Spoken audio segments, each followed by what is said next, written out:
Hi this is संपदा वाजे और आप बिल्कुल सही जगह पे आए हैं to my YouTube channel unscripted with Sampada Waje. I think it's a complete, what I'm hearing from your story, you look at the music industry, it's basically all the big guys, right? Yours is a complete David beats Goliath kind of story. Yeah. If you survived in an industry like this for 40 years, where in those days there was not clean money coming in, they were just the big guys who survived, everyone else fell apart. So if you've managed to do that over 2 or 3 cycles, then there's no reason why. Yeah, I think I never boast of, I started from nothing and made it so big. Okay. I take credit for, I crashed so badly, and getting out of that, after you've seen that peak of success, then you come to rock bottom or even below rock bottom. Getting out of that is more creditable than, starting as an entrepreneur and doing something good, because it's recovering that's more difficult, because you lose your credibility and no bank wants to touch you and all that kind of stuff comes in. So that was it. I mean, I think that's what you're proud of. Right? Yeah, I'm not saying I'm proud. I'd say I'm just saying if at all there's anything I can take credit for, it's that. How do you survive under horrible circumstances? I was in a lot of trouble. How do you survive under horrible circumstances? I don't know. If somebody tells me what I did in the last 20 years after all this happened, I still don't know. I just survived day to day. I did some consultancy deals in between. Like I said, I sold all my assets. I sold my music rights to get myself out of debt and keep myself afloat. I did a whole lot of small things to stay alive. But I sort of neglected my music business, which is, I think, a mistake I made again, which in the last 8 months or 9 months, I've gotten back completely into. Okay. Because now I realize I'm best known in the industry for the music business that I do. And it's probably the business I still know best.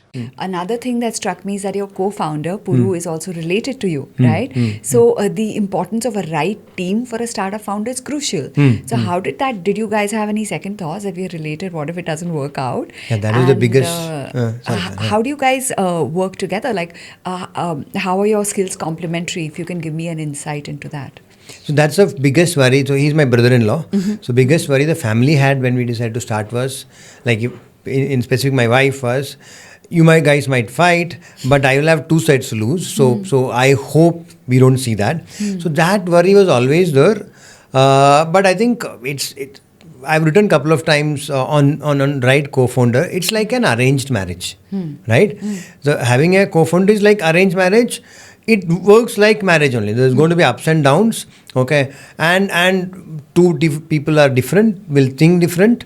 But as long as the objective is same and ethically you are 100% trusting the other person, that was, ये बंदा मेरे साथ कुछ करेगा नहीं. That's the fundamental thing which is required. Right. Then you can work out. Because difference of opinion happens in marriages, right? It happens in marriages. But you need to work it out, right? Because your objective is same. So similarly, 90% of time, whatever decisions he took or whatever decisions I took, he may not have agreed to it.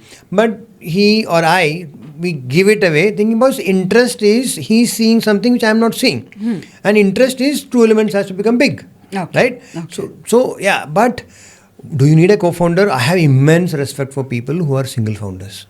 Okay, immense respect. I can put the right words, because you have every day is a surprise. You will be down someday. That day you need to have somebody to come and tell you, boss, it's okay. Look at this side and let's fight it out. But you have to do that every day all by yourself. It's a challenge. It's a tough challenge. It's a real tough challenge. And second, you only have one perspective when you are alone, right? And it's always helpful to have two sides. It's helpful, right? But I also think more than 3 co-founders, I don't even invest in startup where there are more than 3 co-founders. Because it's too much? It is too much. Okay. And then there are people who work out, right? I don't know how to do that, right? It's beyond my ability, right? So I can't evaluate that, so I don't even get in. Right? Yeah, but there are I know few startups which have got 3-4 founders and they're doing it beautifully, right? Yeah, so 2 to me is a must. Okay. 3 is okay. More than 3, personal opinion, I don't know how to work it out. Okay, got it. That's good advice, because you guys have been together as co-founders for more than 10 years now. Yeah, right? So we started ideating since 2007 on this. So yeah, so it's 20 years. 18, 19 years. Yeah. So so just to give you, he came, he was introduced to me because he was checking out whether this guy is fine for my sister. Oh. Right. So that is the kind of filtering he did in the event. So yeah, we've gone through all those.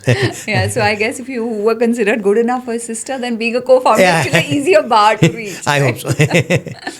Do you have any specific advice to startup founders, because a lot of startups fail also, that is the reality. It's not that all of them succeed. So I'll tell you what I advise my son. So I told him that when you are starting something, do something that you love to do for next 10 years of your life. Don't do something because, oh, AI is happening, let me do a startup in AI. Or, many times people push themselves, I want to be on a in trending startup. Okay. And they first find out what's happening, where people are funding, and then let's do money, let's do a startup in place where you get funding. It never happens. It's best to do a startup in something you love to do, whether you make money or you don't. So if you create a startup where you want to do that for 10 years, then only it will happen. And that's something, I tell my children and I tell everyone their age when they come to me for that. I said, do you want to do it because you love it? Or you want to do it just because you're under pressure to do a startup? So I always say, don't do things just because, you feel that you have to be in a startup. Or it's like in our days, engineering karo, nahi to doctor bano. Nowadays, There's startup no is other the option. thing. But Yeah. youngsters today have so many options. So many youngsters are doing startup because they feel, oh, they want that independence. In fact, it is not the independence. It will not become, your independence unless you do that because you love to be in that field. Do something which you love to do. Yeah, just yesterday, I read a very good statement by Warren Buffett, who I'm a big fan of his. So he said, always not only look at passion, you also look at your aptitude. So unless your passion and aptitude matches, then only you should do things. But if you do something only because you have passion, it may not work out. So that's very important. Just passion is not enough. Unless you also create or learn skills required for you to be in a certain field and rehearse those lines again and again and again. Without that, things will not happen. That's good advice. So if you're passionate about it, great, but make sure you have aptitude too, right? Yes. I have other friends in hospitality as well, and you guys are in one of the professions where your personal and professional life often cannot be separated, especially in India, right? How do you deal across the world? There's across not the India, world? across Is the it? world. Is it? Yeah. Your business is on the weekends, and that's where the business is Big not going to business. happen on Monday. The Business is not going to happen, right? Okay. Tuesday is very little, so you have a ramp up You there. kind of pick it up. All hospitality owners, same. they take their leaves and they get their rotational leaves on Monday and Tuesday. So I don't know what sort of a social life you're going to live on Monday because your children would have gone to school. I don't know what you're going to do unless you're holding them back. So your business is weekends. Your business is late in the night. Your maximum, especially at the pub culture or whatever, your business picks up only at 8 o'clock and you're there till 2 o'clock in the daytime. In the daytime, you're doing that. So you can say goodbye to your social life. For sure, you can say goodbye to your social life. Very difficult to balance it out. In my case, because we're now at that level where I can now step back. But yes, I've been through those horrible 5-6 years of my life where I've been on my toes. Even now when Gurgaon started, I'm spending the weekends there. Okay. But you need people, and it's just a very difficult one. So yes, you can say goodbye to your personal life if you're in the F&B business. So it's a tough industry. It has to come only from passion. The guys who really have it at heart, who can still smile at 2 a.m. in the morning while you're exhausted because you've had the whole day that you've arranged for the service in the night, and then you've been on your toes and you've served the customers, and customers are not easy to serve, and you've served them at 2 o'clock in the morning. For you to have a life, it needs to come from the heart. So it has to be a passion project. but not without business sense, because you know, it's the worst business in the world, because the maximum rate of failure in any business is from the hospitality industry. The world has changed since we passed out. Like I did my MBA, and you did your CA, right? Am I right? Yeah. So, what would be your advice? You've spoken about something called super specialization, I think. What would be your advice to someone looking for a job now, or who will be looking for a job in the next couple of years? What do you think is the way forward with the way the world has changed? Okay, so I'm going to ensure that believability of what I'm saying is even higher by first starting with a few data points. Okay. And this is out there in public domain, so it's researched. Non-placed grads of iconic Howard have gone up from 10 to 20 to 23% over the last 3 batches. The business school bubble has burst. Yeah. Right, right. So and this is, by the way, I just take Howard because it's so iconic that anyone listening to your podcast would know that it's real now. By the way, the same things happening across other top tier B schools. Same things happening across engineering colleges. And what I keep reminding everyone is that, trust me, nothing's gone wrong with those schools. They haven't suddenly got inferior faculty. They still teach the same Kotler for marketing. So why do you think it's happening? And which is the piece that most people forget? That it's not deterioration in their quality, it's a complete change in the headset of the recruiters. And the market. The market has Absolutely. changed. The market and the recruiter is pretty clear that I need specialists. I need people to know what I need them to do. So if I'm hiring people in hospitality, I want people who actually understand hospitality. I don't care if they are from the best of B school, because I've realized that that brings something, but I need more. So, there's a business roundtable. It's a global CEOs forum. Where I think 2023, which is not too far back, 75% of the CEOs polled, colleges and universities do not deliver what we want in the corporate world. Really? 75%, and this includes people like Indra Nui, who are part of the business roundtable, another name that everyone recognizes, right? If you look at India's talent mismatch index, Adecco Group, publicly available, India's score is 52 on 100. Okay, that's... And as the phrase suggests, it's talent mismatch. Okay. Talent between what the education sector delivers versus what the corporate world wants. Interestingly, that's not India alone at 52. If you look at most of Global South and many others, the percentage is reasonably similar. So what does that tell you, therefore? Therefore, this is a problem which is much, much larger than just even India. And hence, even GMAC, which is the body that runs GMAT, the MBA entrance that all of us know about, even they have in one of their leadership meetings, and I can't say more than that, concluded that curriculum of B schools needs to be revisited. Imagine if this is as global as it is. Coming to your question on advice to students, my limited point to them is stop treading the old path. Look out for what the market needs today. Match that with what you feel like doing, because that is the career path that you're going to possibly be successful with. And hence that area of super specialization. If you like digital marketing, become a super success out of it. Crack the hell out of it. Go to a school that really teaches you digital marketing. If you like cinematography, go get yourself trained in a school which has that sort of faculty, which will really make a difference to you. Forget whether it carries the university stamp of saying it's accredited by ABC, because that ain't getting you a job. I think that's the real advice, that the world now cares for super specialization. Like we started with a program on risk. Just a year back, we've further gone one level deeper. Now we have a 6-month program with NIT University, which is on technology risk. I saw that, yes. So within risk, now it's another subset called technology risk. All right.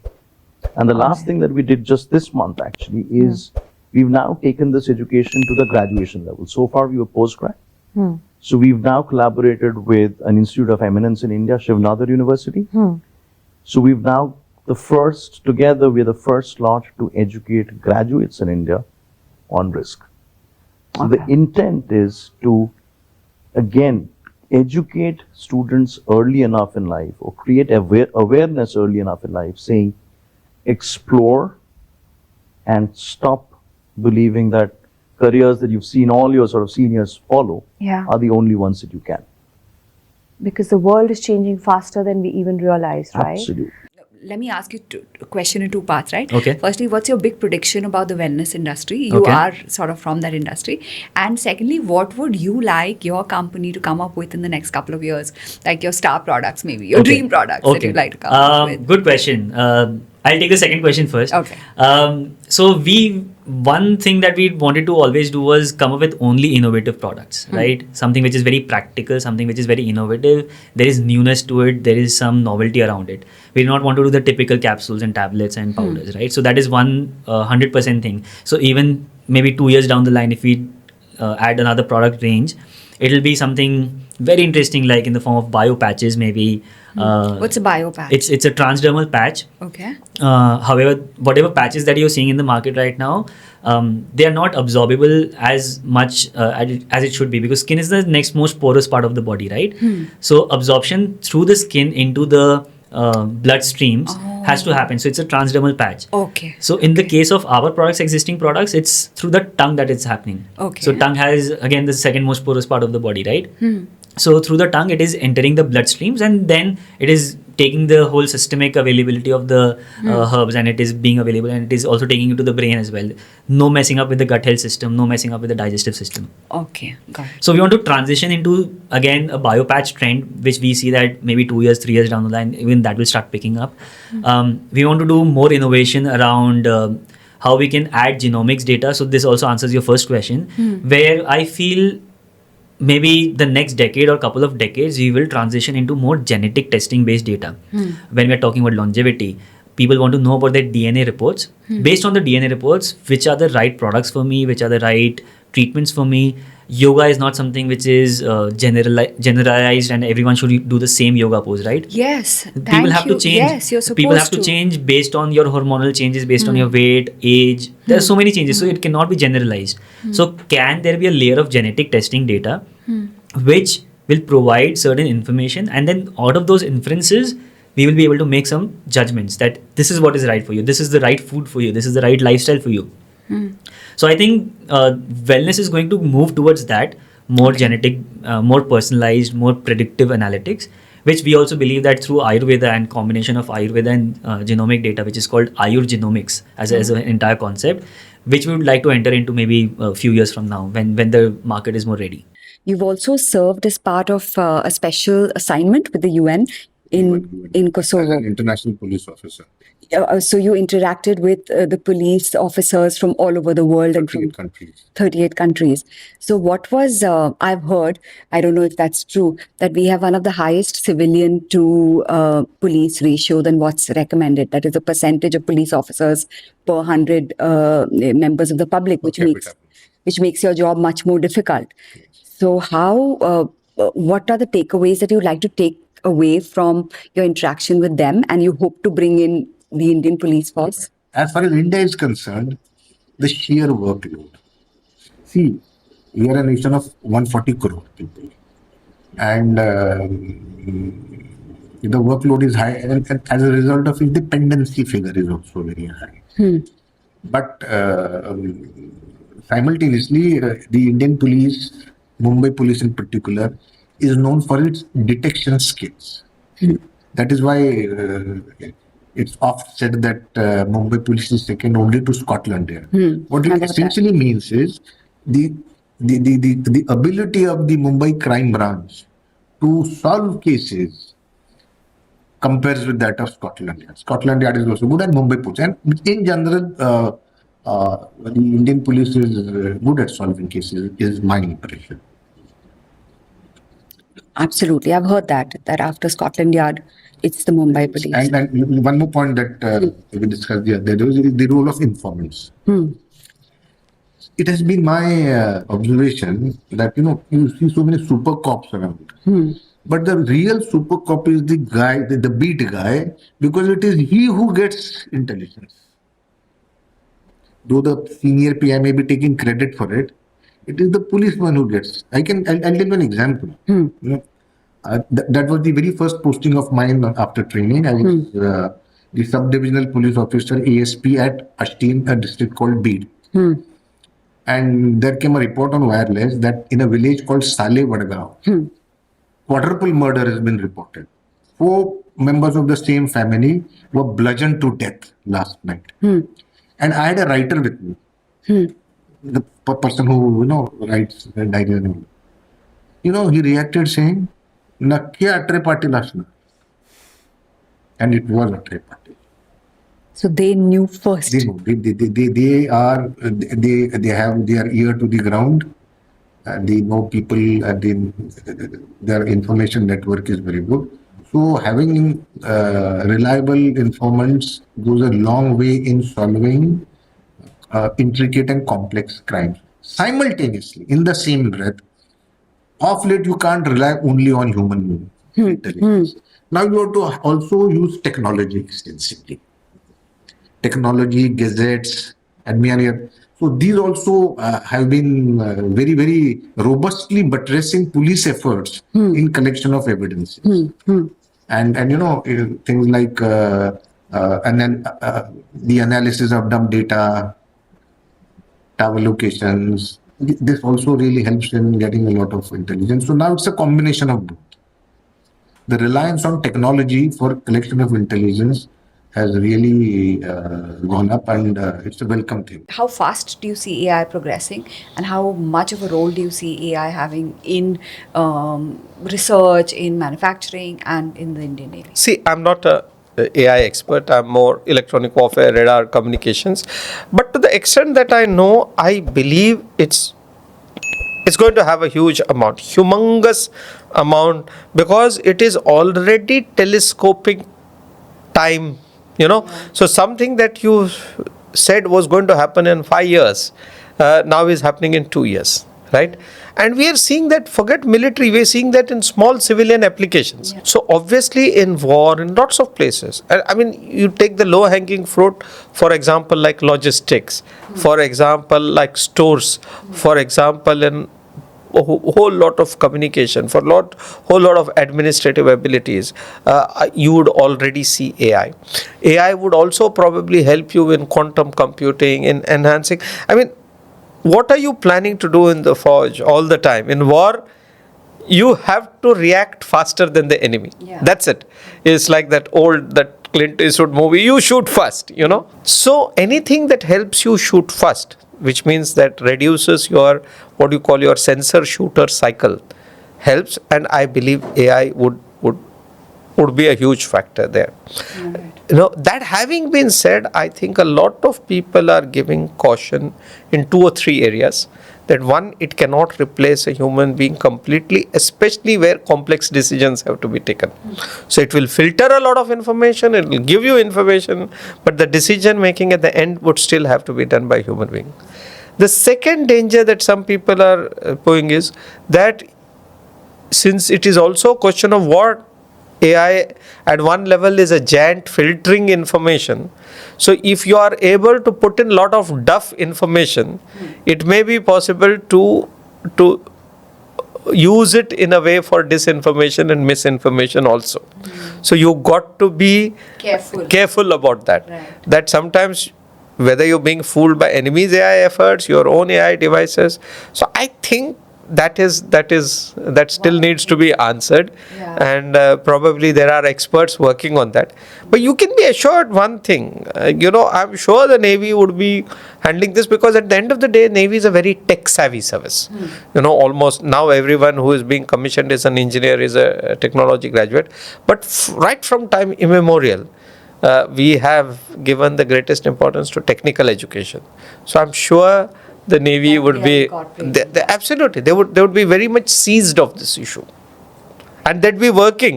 Another thing, much more, you brought the chief. I think the chief and everyone in the Navy is now talking of integration and civil military fusion, which means much greater interaction at the top levels between academia, between industry, between cutting edge laboratories, between the IITs, between scientific institutions. So I think the amount of interaction that's happening between it always was there.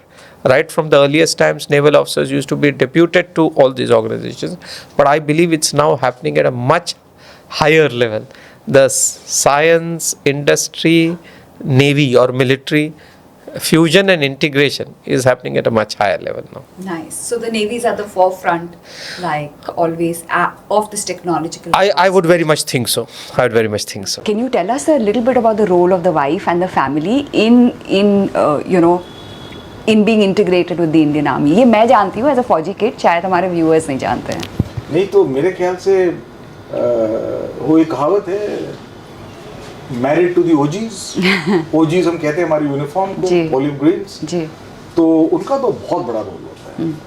And मतलब आपकी अपनी जिंदगी में भी if you got a supporting wife who understands, तो आपकी खुद की परफॉर्मेंस भी बहुत अच्छी होती है. बिकॉज जब आप एक यूनिट में होते हैं तो उस यूनिट में आप ही नहीं होते, लाइक सोल्जर्स ही नहीं होते, सोल्जर्स होती हैं, उनकी फैमिलीज होती हैं, उनके बच्चे होते हैं, और वो सब इस स्ट्रेस से गुजर रहे होते हैं. सोचिए आप कि जब आपकी यूनिट किसी एक ऐसे एरिया में गई जहाँ पर मिलिटेंसी अफेक्टेड है, ऑपरेशंस हो रहे हैं, या बॉर्डर एरियाज हैं जहाँ पे फायरिंग हो रही है, और वहाँ पे हमेशा थ्रेट रहता है कि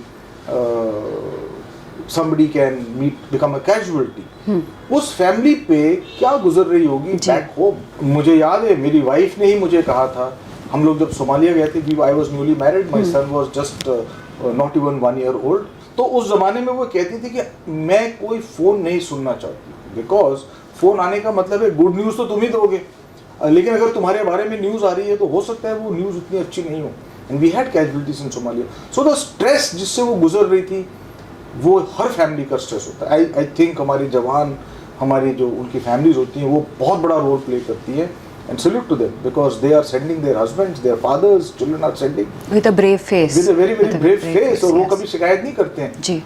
जब ये अवे होते हैं, इनको संभालने का जो काम होता है, वो मैं समझता हूँ जो हमारी ऑफिसर्स की वाइफ्स होती हैं, जेसीओस की वाइफ्स होती हैं, वो करती हैं. जो सीनियर लेडीज होती हैं, जो एक एक्सपीरियंस से गुजर चुकी होती हैं. Life and death is not because you are in the army, it's because of your destiny.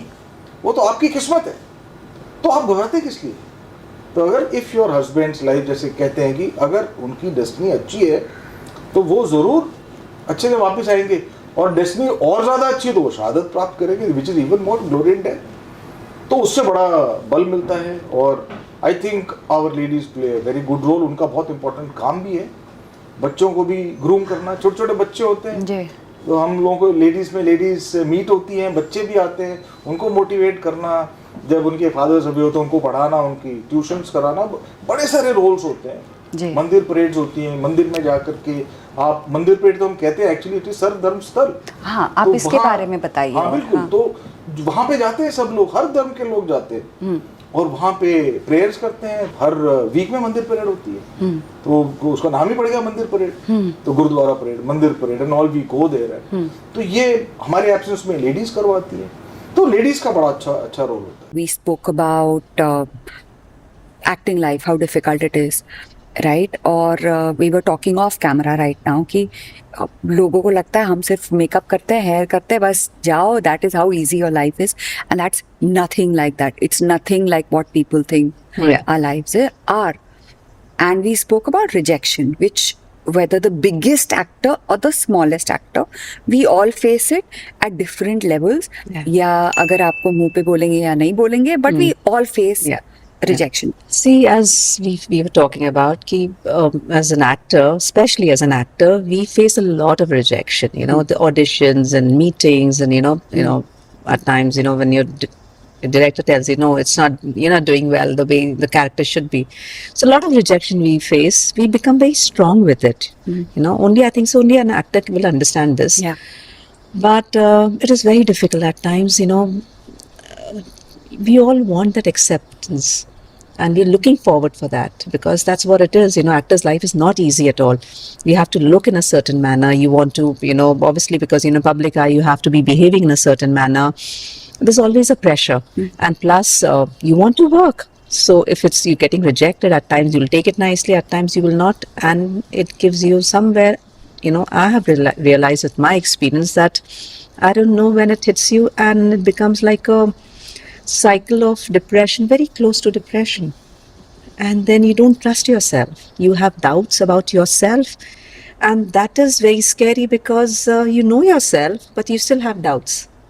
And you're not confident then. Your confidence, you lose your confidence. And once an actor loses his confidence, and all the time, you want to, wear different masks and please people. I hate it. I just don't want to do it anymore. And sadly, एक यही industry है हमारी actors की ना, जो हम United नहीं है. हाँ. ये बहुत बड़ी प्रॉब्लम है, बिकॉज हर एक इंसान जो एक्टर बेचारा कहाँ बाहर से आता है, he struggling with their life, they want that work. उस एक सीरियल के लिए या एक शो के लिए या मूवी के लिए कम से कम हजारों लोग ने ऑडिशन दिया है. तो एज वो एक्टर, कभी एक्टर्स यूनाइट ही नहीं हो पाते, कभी नहीं. They will not, if somebody talks about me too, other woman will keep quiet. उसके साथ हुआ होगा, पर वो चुप रहेगी, बिकॉज कहीं मैंने नाम ले लिया, मुझे काम नहीं मिला. So it is a very sad situation for all the actors, whether it's male or female. But the sad part is we are not united. That's why a producer can get up and say that, I'm sorry, I don't need you tomorrow. It's not Like when say that, you tell youngsters, please tell us, how should we go about it? I said, first make your career somewhere else. This can be your hobby. And if you do well, then make it as a career. But this cannot be your career. So if, let's say I'm someone who's watching this podcast, right? I've realized that definitely everyone has shadows, as per what you said. And how connected are they to professional or personal relationships or relationship patterns? That's something I would love to know. Is it? When two people are attracted to each other, there is a misconception that is love. It usually isn't. Okay. It is your shadow that is attracted to theirs. Okay. Yeah, so I don't mean to bust your fairy tale bubble and fantasies of how a relationship is going to turn out. But that's exactly why 10, 15, 20 years later, you resent the very person that you loved. Yeah, it is the very qualities that you fell for once that you now hate and you can't stand about. Right? So those are actually your shadow aspects determining and controlling the entire dynamic of your relationship. So if you have flutters and excitement that you're in love with somebody, it's all well and good. Nothing wrong about that. But definitely do invest a little time and energy in understanding what are the aspects about the other person that are already triggering you, and you're shoving it under the carpet because you want to believe everything good about them since you're in love with them. So when they say love is blind, this is what it means, because it makes us blind towards the other person's shadow aspects, and they don't come out till much later. आपने किताब में लिखा है about doctors, जो आपके doctors, you were very happy with them, वो बहुत supportive थे, लेकिन कभी कभार आप उनसे कोई emotional question पूछती थी या अपने बालों के बारे में पूछती थी, या वो एकदम चौंकाना, मतलब ये सरप्राइज हो जाते थे कि हम इससे रिस्पॉन्ड कैसे करें. तो ये जो इमोशनल रिस्पॉन्सेज हैं या इमोशनल क्वेश्चन जो बोलते हैं, वो मतलब डॉक्टर्स, आपको क्या लगता है, आपके डॉक्टर्स दे पाए आपको, या जो कोशिश की उन्होंने टू डू देयर बेस्ट? या सो आप to answer your first question, मैं अपने डॉक्टर से बहुत बहुत खुश हूँ. एंड मैं जब भी पूजा करती हूँ, मैं सबसे पहले कहती हूँ कि आप उनको ब्लेस करना, क्योंकि उन्होंने मुझे जीवन दान दिया है. एंड जब मेरे बाल गए, आप विश्वास नहीं करेंगे, उनके जाने का मुझे बहुत ज़्यादा दुख हुआ. कैंसर डायग्नोसिस से भी अधिक उसका इम्पैक्ट हुआ, क्योंकि जब बाल चले जाते हैं, you feel stamped with cancer. तो and you lose your identity and you look ugly, बहुत बदसूरत भी लगते हैं. तो मतलब ये सब एक साथ आ गया कि कैंसर का ठप्पा लगना और वो सब, ये साइकोलॉजिकल इम्पैक्ट बहुत स्ट्रॉन्ग होता है. और उस समय मैं चाहती थी कि डॉक्टर्स थोड़ा बोल दे कि हाँ कोई कुछ तो शब्द बोले, बट अब जब मैं निकल के बाहर आ गई हूँ, अब मेरा ये मानना है कि डॉक्टर्स का काम था मेरे प्राणों की रक्षा करना, मुझे जीवन दान देना, मेरा ट्रीटमेंट ठीक से होए, मेरे ब्लड रिपोर्ट्स को देखते रहना, उनका वो काम था और वो काम उन्होंने परफेक्टली किया। एंड रही बात मेरे बालों के जाने की और उसका इमोशनल सपोर्ट, केवल 6 महीने के लिए बाल गए हैं। इतने लंबे सुंदर जीवन में 6 महीने के लिए बाल गए हैं। अगर मेरे डॉक्टरों का उस तरफ ध्यान नहीं जाना तो ना जाए। मैं नहीं चाहती कि जो उनका मेन काम है जिसके लिए वो है उससे उनका ध्यान कहीं बांटा जाए। तो ठीक है, अपना साइकोलॉजिकल हेल्प मैं खुद कर सकती हूँ, हम सब ने किया। मैंने विग खरीद लिया, विग खरीद लो, 200 रुपये का अमेजोन पे आ जाता है, हो गया। मैं डॉक्टरों को डिस्टर्ब नहीं करूँगी इस बात को लेके। ये आपने अपनी किताब में और हमारे कॉन्वर्सेशन में भी आपने तो जो ह्यूमर एलिमेंट डाला है, रियली अप्रिशिएटेड, क्योंकि इतने सीरियस टॉपिक में आपने उसमें फ़नी भी बोला है। फिर आपने एक और बोला है कि फिर आप कभी कभी आप बहुत डिप्रेस होकर सोचती थी कि हाँ अगर मैं नहीं रही तो मेरे हस्बैंड फिर से शादी कर ले। फिर आपने सोचा कि नहीं ये मैं नहीं चाहती। वो भी आपने लिखा है, वो बिल्कुल एकदम टिपिकल फीमेल रिस्पॉन्स था कि अच्छा ठीक है, larger way different but You know, this is not the only instance where the laws are a little skewed. We were talking about some people I know personally, right? We were talking about alimony, or we were talking about when there's a divorce that, okay, what all can the lady claim? There also, there are cases where, I mean, I have very rarely heard of a case where a lady has to give alimony to the husband. But I have heard of many cases where there is alimony demanded and huge amounts of alimony demanded, which was also the case with the Bangalore techie we are talking about. वहाँ भी alimony की demand इतनी high थी और वो भी case file हुआ था दूसरी जगह में, तो उनको ट्रैवल करना पड़ रहा था. तो when we are talking about the laws need to be relooked at, क्या आपको लगता है in this case also the laws need to be relooked at? Of course. देखो यार, आज के टाइम में अगर आप देखो जैसे बिजनेस एम्पायर्स हैं, बिजनेस फैमिली, इनकी शादियां हो जाती, चलो 20, 21, 22, 23 साल में उनकी हो जाती है। जो प्रोफेशनल्स हैं 30, 35 से पहले किसी की शादी कहाँ होती है? नहीं, because you are setting up your life. Yeah. You are setting up your life. अब 30, 35 साल की एज में अगर आप शादी कर रहे हो, 30, 35 साल की, आप जाहिर सी बात है आपने अपनी कुछ आप अपने फ्यूचर के बारे में, आप अपनी सेविंग्स कर रहे हो, कुछ फ्यूचर के बारे में आपने बताया है। आपको होता है कि यार हो सकता है कि मतलब जो भी प्रोफेशन है, तो आपकी क्या स्ट्रगल रही है किसको पता है? ये स्ट्रगल जो आपकी 30-35 साल तक रही है, जब आपने अपनी में भी प्रॉपर्टीज बनाई हैं, आपने इन्वेस्टमेंट्स की हैं, या स्ट्रगल किया है, स्ट्रगल की है, सैक्रिफाइस किया है, ये आपने हो सकता है पाई जोड़ के आपने अपनी जो इन्वेस्टमेंट्स की हैं, आपके माँ बाप ने पाई जोड़ के आपकी इन्वेस्टमेंट्स की हैं, ठीक है, हो गया आपकी आधी जिंदगी। 30 चलो 35 साल तक आपकी आधी जिंदगी निकल गई, जब आपका स्पाउस आपकी जिंदगी में आया, she or he doesn't know about your struggle, doesn't know about your struggle, और आने के बाद इमीडिएटली जो इसका है ये मेरा है, जो इसका है ये मेरा है, या बच्चे का है, हाँ इसका है ये मेरा है, जो इसकी इन्वेस्टमेंट है मेरी इन्वेस्टमेंट है, ठीक है। What right do you have to say इसकी इन्वेस्टमेंट है मेरी इन्वेस्टमेंट? आप तो भी आए हो, आपने इसकी स्ट्रगल के बारे में देखा कि आपने इसकी माँ बाप की स्ट्रगल के बारे में क्या देखा? ठीक है, आप ये कहो कि जो इन्वेस्टमेंट इसकी है मेरी है, पर इसके साथ साथ इसके माँ बाप भी मेरे हैं ना, जो माँ बाप ने स्ट्रगल कराई है वो भी तो फिर मेरे हैं। नहीं, that doesn't happen. एग्जैक्टली। तो अगर इन्वेस्टमेंट्स आपकी हैं तो भाई माँ बाप आपके क्यों नहीं? माँ बाप घर से बाहर क्यों जाए? Let's be practical.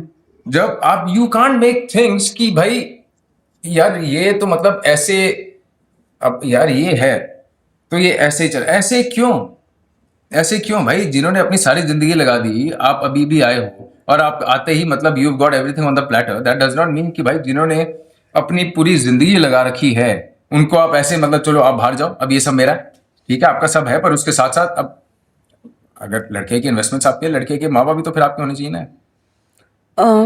दूसरी बात ये कि ये तो चलो एक लड़के की, अब जो लड़के के बाप दादा ने कमाया होगा, जो लड़के के बाप ने कमाया, आपको तो उसके बारे में पता नहीं क्या है, कैसे कमाया होगा, मतलब हो सकता है कोई अगले के हेल्थ इश्यूज हो, कोई स्ट्रगल हो, कोई चीज हो, आप सब कुछ ही क्लेम कर लो। It's not a startup, marriage can't be a startup, you know, it's like ये नहीं है कि भाई इट्स अ प्रॉफिटेबल इंस्टीट्यूशन कि भाई मैंने शादी की है तो अब it has to be like a respectable institution है। जैसे हम पहले नजरों में होता था वैसा होना चाहिए। That's the reason a lot of people now they are scared to get married. A lot of people, I hear that. a lot of parents are scared to get their kids married. I hear that. I hope you all enjoyed this. Don't forget to like and subscribe.